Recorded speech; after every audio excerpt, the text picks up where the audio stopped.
সুপ্রিয় শিক্ষার্থী, লিখন ইজি ম্যাথ এডুকেশন ইউটিউব চ্যানেলের পক্ষ থেকে সবাইকে অভিনন্দন। গত দিনের মতো আজকে আমরা গণিত বিষয়ে আলোচনা করব। তো আজকে ক্লাস 6 সাবজেক্ট ম্যাথ বিষয়ে আলোচনা করব। তো 4.1 অনুসারে আমরা দেখতে পারি বীজগণিত রাশি 4.1। এই 4.1-এর ক্ষেত্রে আমরা এর আগে বইয়ের অঙ্কগুলো আলোচনা করছি। তো আজকে একটি সৃজনশীল সম্পর্কে আমরা আলোচনা করব। তো এখানে দেওয়া আছে যে একটি উদাহরণস্বরূপ আগে সৃজনশীলটা করার আগে আমরা একটু বেসিক সম্পর্কে আলোচনা করব। এখানে আছে 12x⁷, অর্থাৎ এখানে 7টা হলো সূচক, x হলো চলক, অর্থাৎ বীজগণিত রাশির মধ্যে অজ্ঞাত যে রাশিগুলা অক্ষর প্রতীক এগুলাকে বলা হয় কি, আমাদের চলক বলা হয়। এখানে এই যে চলক x এর সামনে 12 আছে, এই 12টা হলো সাংখ্যিক সহগ। এরপরে যেমন একটি ax প্লাস by বীজগণিত রাশি, এর ক্ষেত্রে x এর সামনে যেহেতু a আছে, এ হলো আমাদের আক্ষরিক সহগ। এরপর y এরও ক্ষেত্রে কি হলো আক্ষরিক সহগ হলো b। তো এই ক্ষেত্রে আমাদের যোগের সামনে হলো কি আছে ax এবং পরে আছে by, অর্থাৎ এই রাশিটার মধ্যে পদ সংখ্যা 2টি। পদ কয়টি আছে? 2টি আছে। তাহলে পদ নির্ণয় করব আমরা যোগ আর বিয়োগ দ্বারা। যোগ আর বিয়োগ কেমন? যেমন হলো যে a প্লাস বি, এখানে কয়টি? একটি পদ এবং একটি 2টি পদ। কিন্তু এখানে যদি এরকম থাকতো যে a গুণন বি, তাহলে এখানে পুরোটা মিলে কি হলো এ বি, তাহলে কয়টি পদ হলো? একটি। এরপর যদি এরকম থাকতো যে a ভাগ বি সমান, এটাকে কি লেখা যায়? উপরে a নিচে বি, তাহলে এক্ষেত্রেও পদ সংখ্যা কয়টি হলো? একটি। তাহলে আমরা চলক বুঝলাম, সূচক বুঝলাম। চলক বলতে অজ্ঞাত রাশি, অজানা রাশিটা হলো চলক এবং এর পাওয়ারটা যেটা 7 আছে, এই 7টা হলো সূচক। এরপর এই চলকের সামনে যে সংখ্যাটা থাকবে একে সহগ বলা হয়। তো আমরা সৃজনশীলটার মধ্যে দেখতে পাই 2 কেজি চালের দাম p টাকা ও 3 কেজি, এটা হলো আমাদের 3 কেজি, এখানে কমা দিলাম। তাহলে 2 কেজি চালের দাম কত টাকা? p টাকা, এবং 3 কেজি ডালের দাম কত? q টাকা। তাহলে এখানে বলা আছে সহগ ও সূচক বলতে কি বুঝো? সহগ এবং সূচক বলতে কি বুঝো? তাহলে সহগ হলো কোনো অজ্ঞাত রাশির মধ্যে যে একটি কত গুণ বা কোনো অক্ষর দ্বারা গুণ আকারে থাকবে। যেমন এক্স এর এ গুণ সমান এ এক্স, তাহলে এক্স এর কত গুণ? এ গুণ। তাহলে এটা হলো এই ক্ষেত্রে কি সহগ? আমাদের আক্ষরিক সহগ। তাহলে সহগ হলো চলকের সঙ্গে যা থাকবে সেটা হবে আমাদের সহগ। সহগ হলো 2 প্রকার, একটা হলো সাংখ্যিক এবং আমাদের আক্ষরিক সহগ। এরপর সূচক হলো যে চলকের যে ঘাত বা শক্তি পাওয়ারটা যত, তার সূচক তত হবে। যেমন আমরা এখন একটা উদাহরণস্বরূপ 3 গুণন x⁴, তাহলে এই ক্ষেত্রে আমরা x এর কত পাবো? 3 যোগ 2 সমান x এর কত পাবো? 5। তাহলে সূচক কত আসবে? 5 আসবে। তাহলে সূচক কত হবে আমাদের? 5 হবে। ঠিক আছে, তাহলে আমরা ক নম্বর বুঝলাম। এরপরে আমরা করব খ নম্বরে। তাহলে খ নম্বরে চলে যাই। আচ্ছা, খ নম্বর বলা আছে যে 8 কেজি চাল ও 12 কেজি ডালের দাম কত? ডালের দাম এখানে আমরা মোট দামও লিখতে পারি। মোট দাম কত টাকা? আচ্ছা, আমাদের 2 কেজি ডালের দাম, তাহলে 8 কেজি সরি 2 কেজি চালের দাম আছে আমাদের p টাকা, তাহলে 4 কেজি, এখানে যেহেতু ইংলিশ এই জন্য 8 কেজি, 8 কেজি চালের দাম। তাহলে আমরা প্রথমত লিখব খ নম্বরে 2 কেজি চালের দাম। 2 কেজি চালের দাম কত হবে? p টাকা। তাহলে ঐকিক নিয়মে আমরা একটি জিনিসের দাম বার করব। তাহলে এইটা থাকবে উপরে, 2 এর চেয়ে 1 কম, এই জন্য 2টা যে নিচে হবে, এত টাকা। তাহলে যেহেতু বলছে 8 কেজি চাল, তাহলে 8 কেজি চালের দাম p গুণন 8 ভাগ 2 টাকা। 2 দিয়ে কাটলে কত? 4 2 8, তাহলে আসবে 4 দ্বারা p কে গুণ করলে 4p টাকা। আচ্ছা, 4p টাকা। এরপর বলা আছে 12 কেজি ডালের দাম কত। তাহলে আমাদের এটা পেলাম হলো চালের দাম কত, 8 কেজি।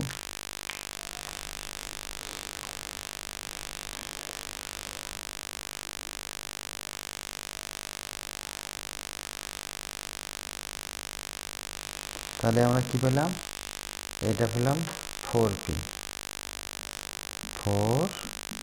টাকা পাইছি। অনুরূপভাবে 12 কেজি ডালের দাম, অর্থাৎ তাহলে আমাদের 3 কেজি ডালের দাম দেখতে হবে। 3 কেজি ডালের দাম কিউ টাকা। 1 কেজি ডালের দাম Q/3 টাকা। অতএব আমাদের তাহলে ডাল কত কেজি আছে, আমাদের ডাল আছে আমাদের 12 কেজি। 12 কেজি ডালের দাম Q গুণন 12/3, 3 দ্বারা কাটলে 3 4 12, তাহলে 4Q টাকা।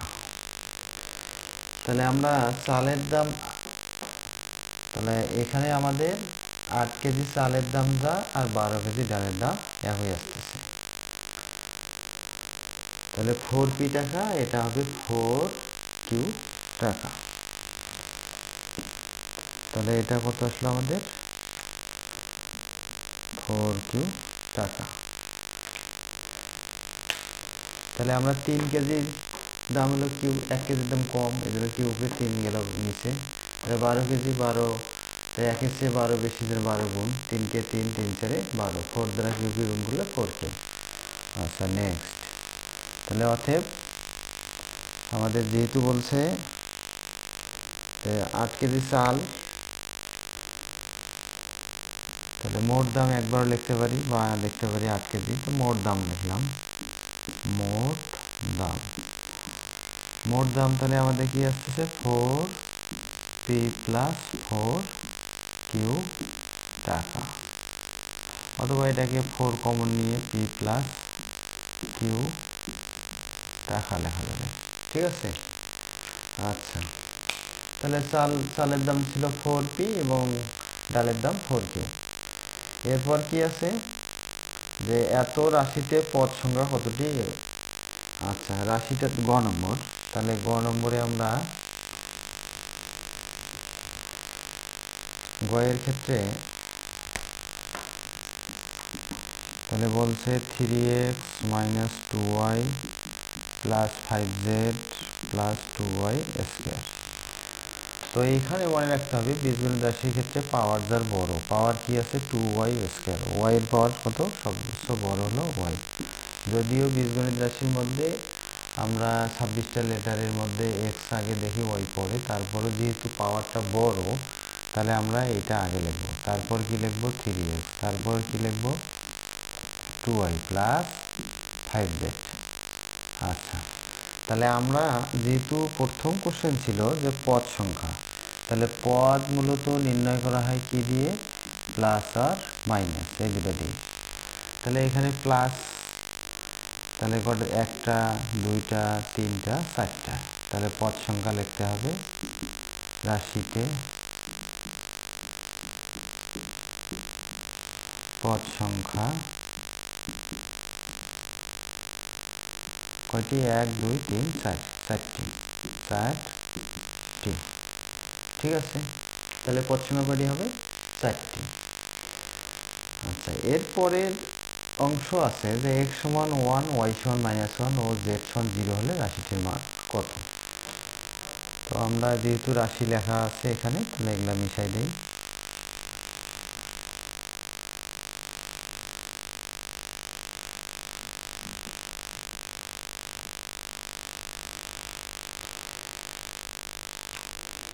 তাহলে এখন x = 1, y = -1